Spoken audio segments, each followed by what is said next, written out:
16 വയസ്സിൽ നമ്മൾ pre degree first year പഠിക്കുന്ന സമയത്താണ് മാഷിനെ കണ്ടത്. ഞങ്ങൾ നിങ്ങളുടെ കുറച്ചൊരു വയസ്സിന് ഡിഫറൻസ് ഉണ്ട്, 13 വയസ്സ്.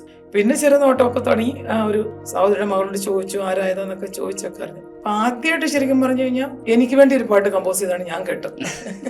അന്നെനിക്ക് അറിയില്ല, എനിക്ക് വേണ്ടി കമ്പോസ് ചെയ്യുന്ന അറിയില്ല. ഒരു പുതിയ പാട്ട്, നമ്മൾ കേൾക്കാത്ത ഒരു പാട്ട് പാടി. ലജ്ജാവതി ഒരു പെൺകൊടി എന്നൊക്കെ ആയിരുന്നു പാട്ടിന്റെ ലൈൻ.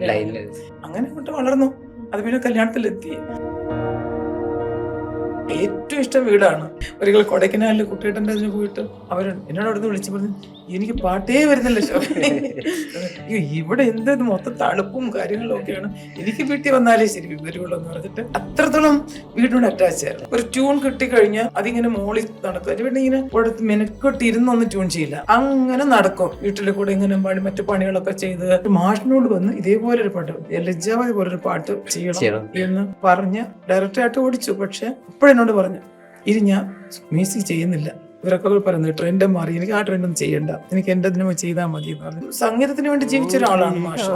വസന്തം തേടി വനമാലിയാത്തതെന്തേ കിളിപ്പെണ്ണേ എന്ന് താരേ നാനേ നാനേ.